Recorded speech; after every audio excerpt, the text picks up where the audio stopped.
So my name is Adam, and I am Director of Discipleship and Local Missions here at Renew, and I'm super excited to be continuing and ending our very small two-part series here on the Renew cycle, how we at Renew are taking this next step in the journey and the life of our church. And I hope that this sermon, this message, will be an important one for us as we move forward. I wanted to start by telling you just a short story about my life, and in fact, a really happy story about my life. I want to tell you about some of the very best years of my life. My very favorite years, I would have to say, as a tandem, as a group of my life, were in college. It was just the best, most transformational time for me. It was an absolute extrovert's dream, right? You have 7,000 possible friends. I mean, how could you even meet so many people? There wasn't enough time to get to know that many people.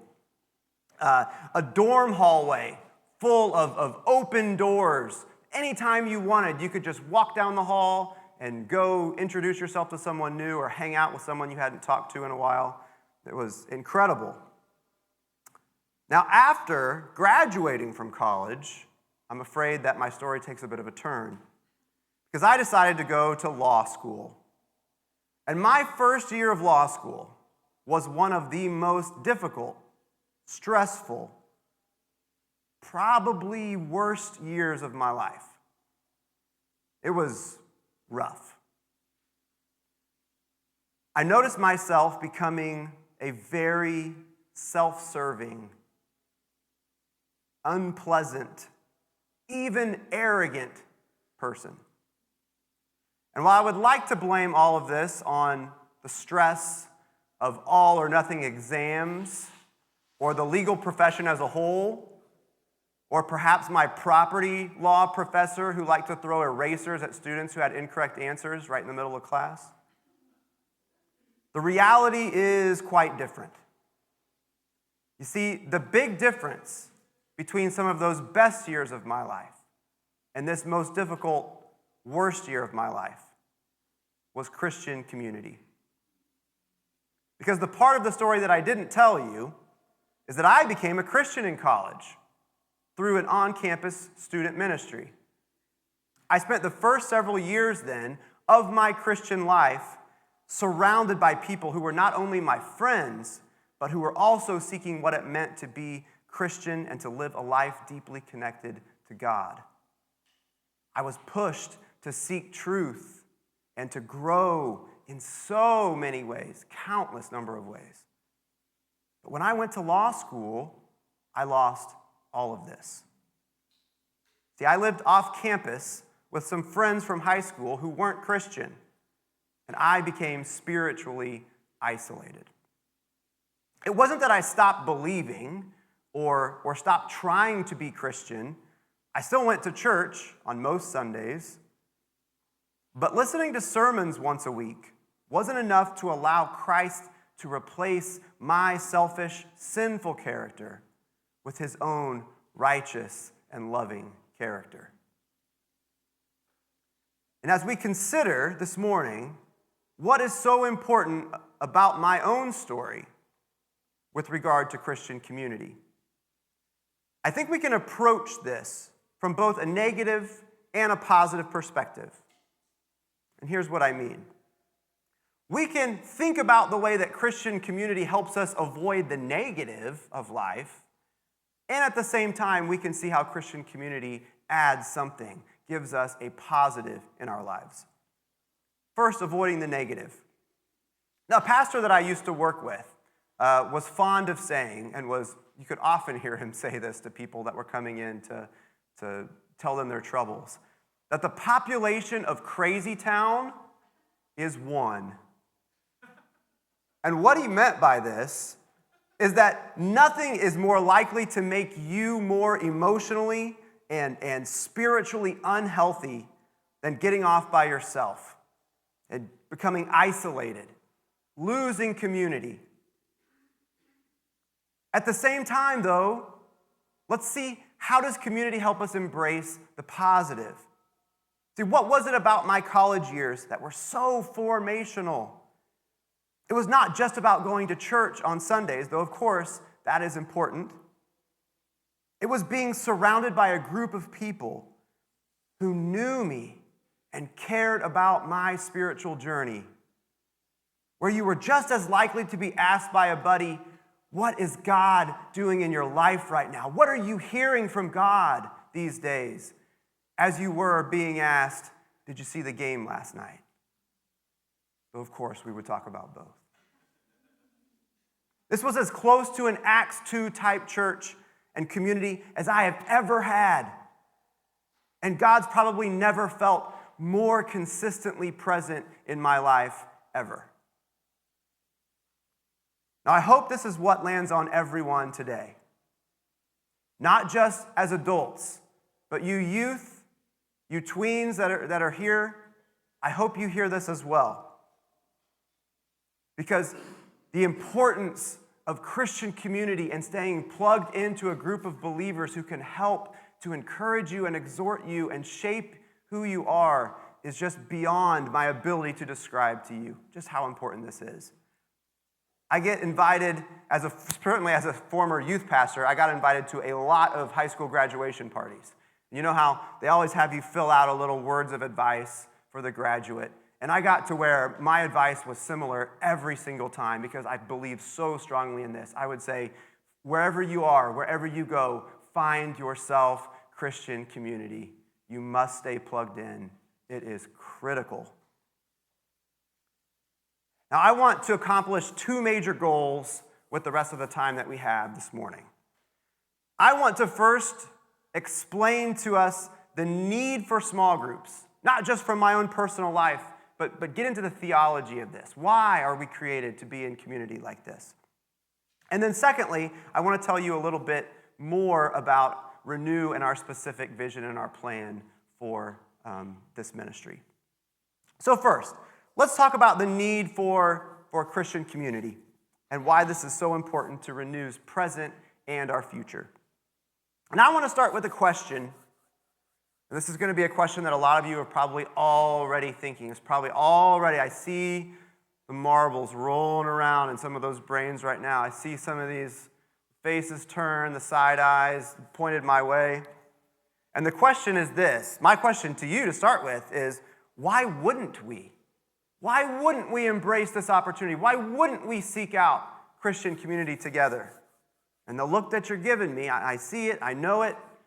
There's three different possible responses that you might be thinking right now. Those are, number one, because I'm a little uncomfortable meeting new people. I'm a little uncomfortable sharing, being vulnerable around new people. The second thing you might be thinking is, what if once I get in, I'm locked up forever? There'll be no getting out. It's like the great song Hotel California, right? You can check out, but you can never leave. What if this is my reality? And the third one is probably actually the first one that you thought, and that is, I am way too busy for all of that. So let's take these three. I want to go through these three in succession and hopefully have a response to you in these three concerns that you may have. First, I'm uncomfortable meeting and sharing deep things about myself around new people. This is where Renew's size and the culture that we've already begun to cultivate within this church is a huge help. This is a huge positive for us. When my family came to Renew earlier this year, and we were new people, we were visitors, we found this a very, very welcoming place, a very, very easy place to get to know people and feel connected and plugged in quickly. Certainly, through, if coming in, just meeting people was great, but the Sunday supper, the time when we can stay after and enjoy lunch together and talk about life and introduce ourselves, it was an incredible time. It was great. From immediately, my family felt like we were able to meet people. Now, I am sure that the new Christians in Acts 2, because we're looking at Acts 2 again this morning as our main passage, put ourselves in their shoes. How must they have felt immediately trying to throw themselves together into Christian community? Think about what had just happened before the verses that we read in Acts 2. It was the day of Pentecost, right? Can you picture what happened at the day of Pentecost? What a crazy, wild scene that was. You had all these people from different parts of the world speaking different languages. The only thing that they had in common were they were Jewish, that they wanted to learn and to try to love and follow God the best they could. And they were gathered together, and all of a sudden, they were all speaking in each other's languages. They had never before even known each other's languages. They could not converse with each other before this moment. And now here they are, through the Holy Spirit, renewed in a way that they desired to come together as a new community and find out, what is this all about? What is God doing in our midst in this craziness that we've experienced? How difficult would that have been for them to jump into that kind of community? It had to have been incredibly hard. If they could do it, then we could do it. And my last exhortation to us as a church is, let's remember this. Let's remember this when we have new people, when we have visitors who come. Let us make them feel as welcome as we possibly can. Let's go out of our way to help them feel like an immediate part of this family, the way that my family and I did. All right, concern number 2. Once I'm in forever. I can't get out. I want you to know this is definitely not true of our share suppers, the small group ministry that we are starting here at Renew. We have split our discipleship year into 3 seasons. There's a fall season, a winter season, and a spring season. And these are very reasonably spaced out. So 6 weeks to a very maximum of 8 weeks in each session. We get it. We know what the lives of people and everything that you guys having on. You are only committing even to 1 season at a time. That's all we're asking. Just come. Just say, I'll give you 6 weeks. I'll try it out. I'll see what God can do through these 6 weeks that I'll give you. We know schedules change. We know circumstances change. Just 1 season at a time. Take it season by season. That's what we're asking. And you can even request to switch groups when your circumstances do change. We already have talked about it in our family. There's one night of the week that works great for us here in the fall. It might not work so great in winter because of our kids' sports and things. It's built for you to be able to do what you need to do to make community work for your family. So please don't make this an obstacle for you jumping in and trying out Christian community. And finally, we are just all too busy. Look at us all out here. Don't we look like busy people? You do. And I do too. I feel it too. I once read a book that had a very fantastic title. I think I read it. It was the title really that sticks out to me more than the book itself. But the title of this book was Too Busy Not to Pray. Did anybody remember this book? Do you remember seeing that? I just remember being struck by that title. I was like, that is such a clever and wise and poignant title to think through prayer in such a different way, from a different angle. And if I wanted to suggest an alternate title to this sermon this morning, at this point we could say perhaps it is Too Busy Not to Join a Share Supper. We're all too busy not to do it. And I want to explain to you what I mean by this. Now, we know from the outset, building community is not natural. It is not easy in our current culture. And it's only becoming less and less natural feeling and less easy. Everything today begs you to be busy. Busy with work. Busy with kids' activities. Busy with busyness itself. And the only way to combat this, because I feel it too, I'm right in this with everyone else, the only way to combat is with intentionality and with our greatest weapon, which is the gospel itself. Dietrich Bonhoeffer, in his famous work, Life Together, where he talks all about the importance of Christian community, says this: our righteousness is an alien righteousness, a righteousness that comes from outside of us. God permits Christians to meet together and gives them community. Their fellowship is founded solely upon Jesus Christ and this alien righteousness. Without Christ, we would not know our brother, nor could we come to him. The way is blocked by our own ego. You see, on our own, taken and left to ourselves, we are starved for significance, for comfort, for a sense of worth. Sin makes us feel either superior because we're trying to prove ourselves and prove to others our significance, or inferior because deep down we feel guilt and shame and insecurity. And because of this, and what Pastor Tim Keller calls our glory emptiness, our sense of lacking deep down in our soul, we use everything in our lives for a false sense of justification.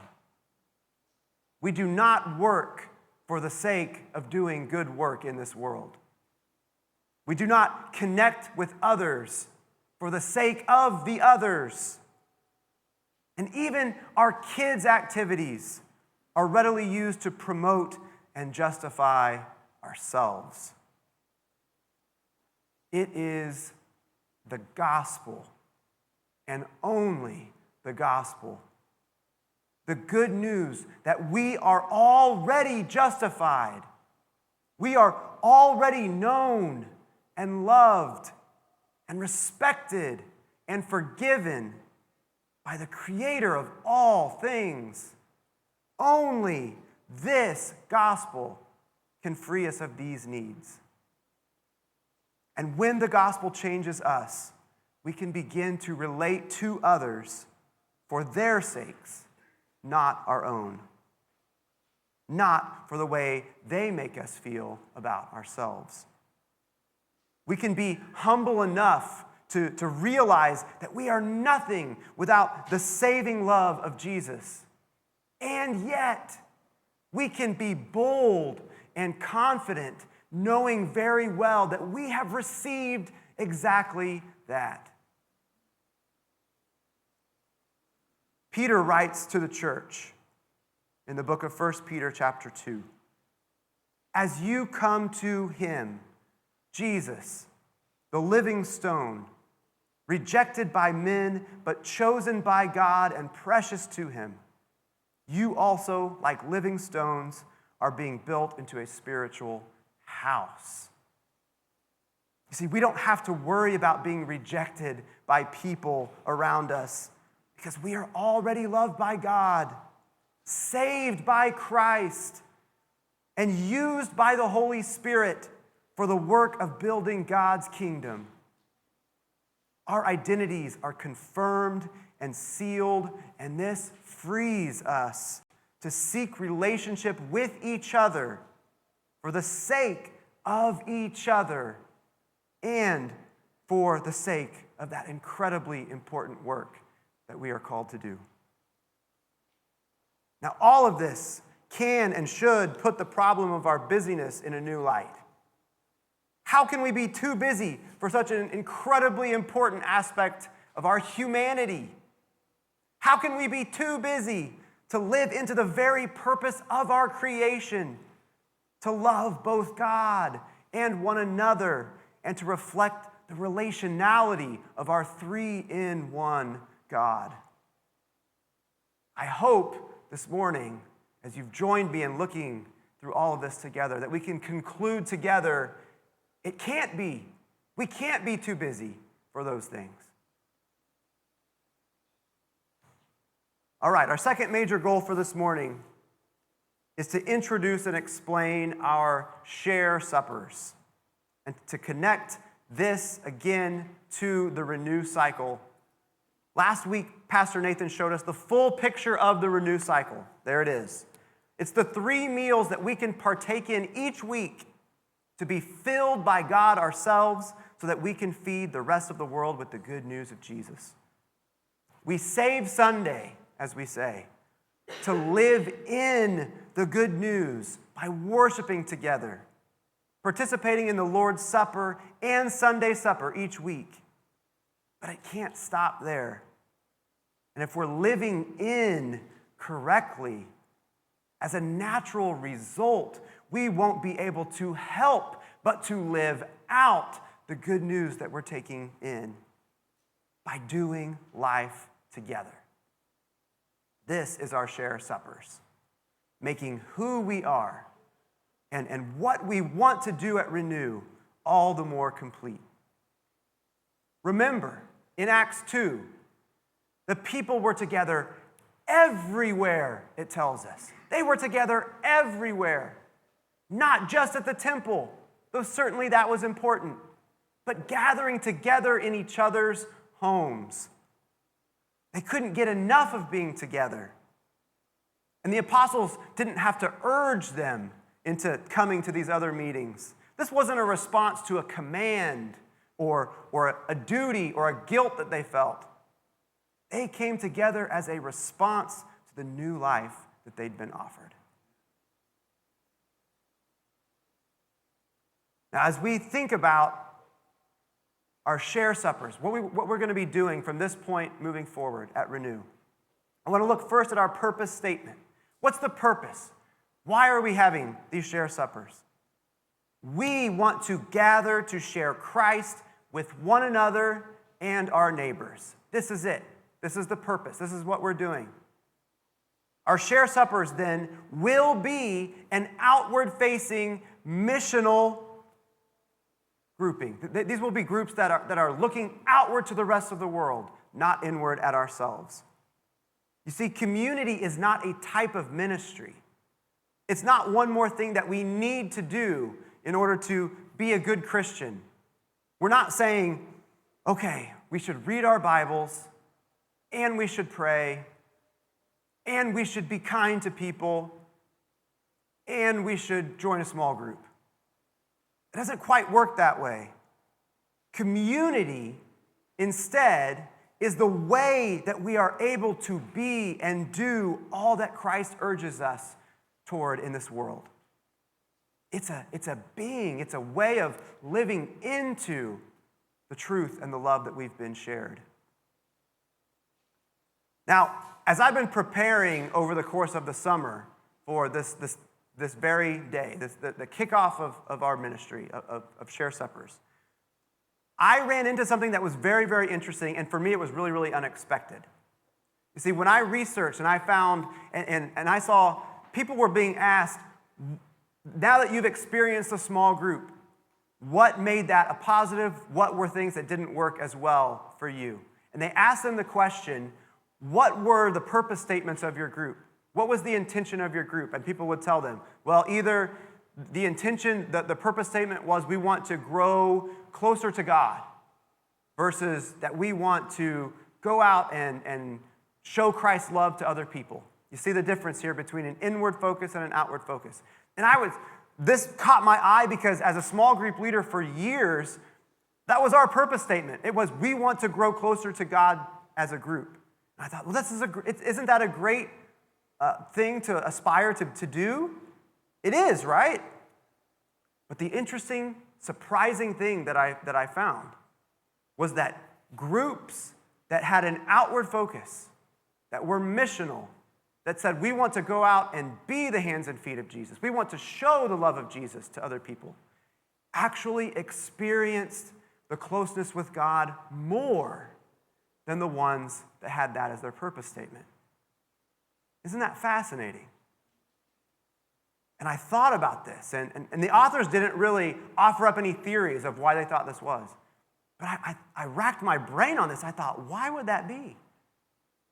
And I think I came to a pretty good theory, and I want to share that with you today. And this is the reason why we want to be so outward focused and missional with our groups.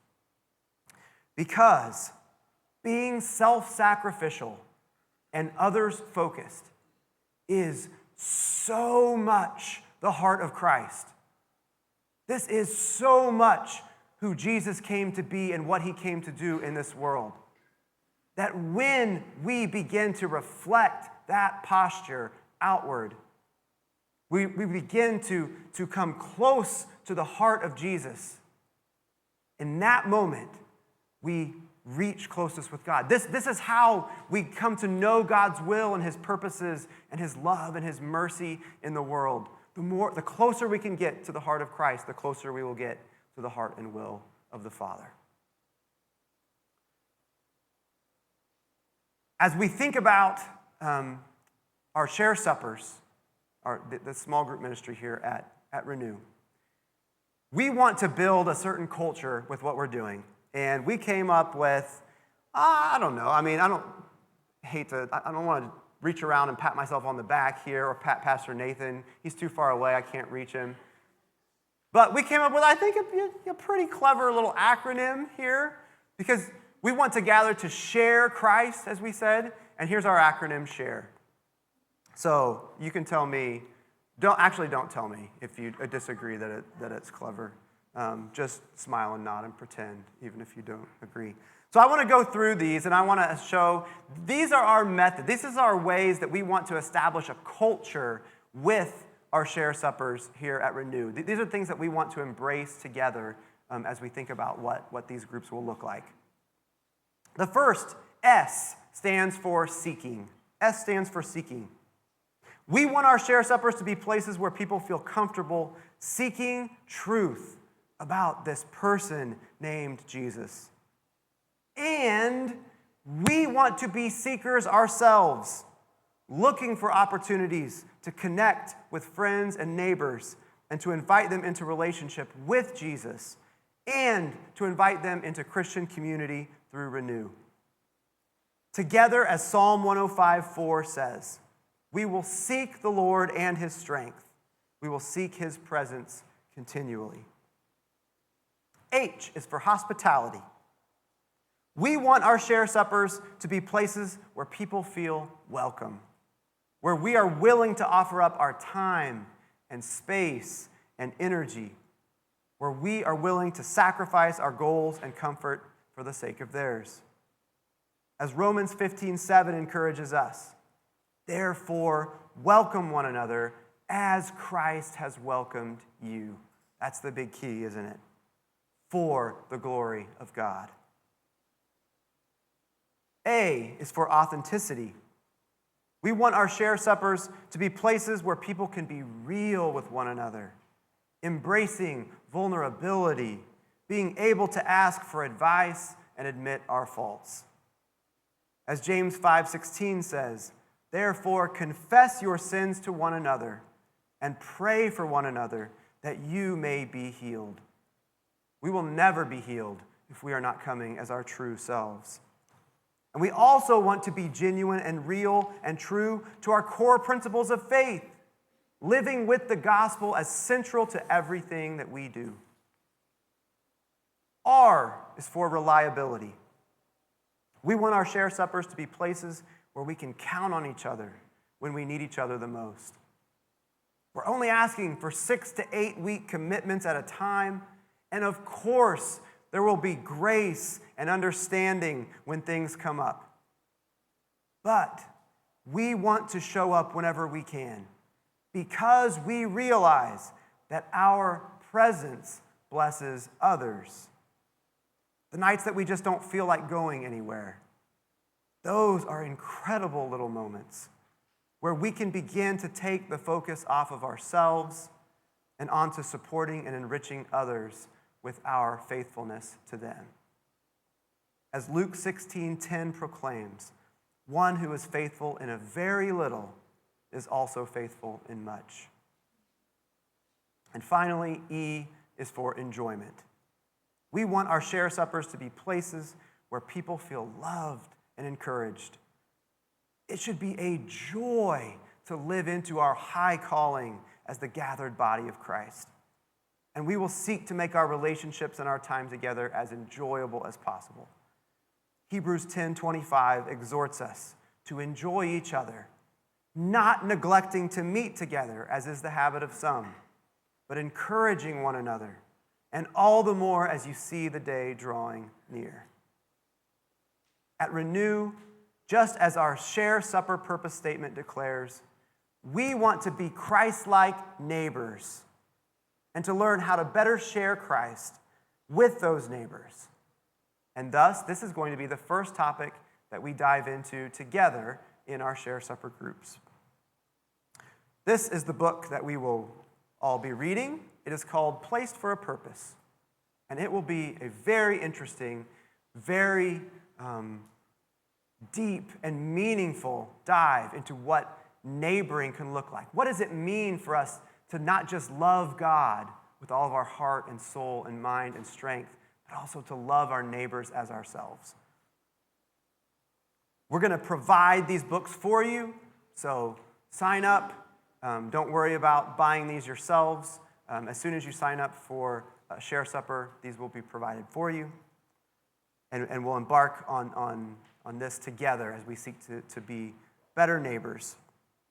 It's going to help us to live out this good news of the gospel, loving God and loving our neighbors as ourselves.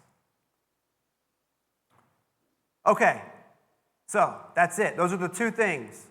I hope that this morning I've helped to show you, number one, why community is so integral, why it was created and devised by God as a part of our very nature, and the fact that we reflect His image is showing our deep need for community. And I hope I've shown how we are going together to dive into this, to lean into what community can look like here for us at Renew. So the big next question that I'm sure you're going to ask is, okay, you've convinced me, so what?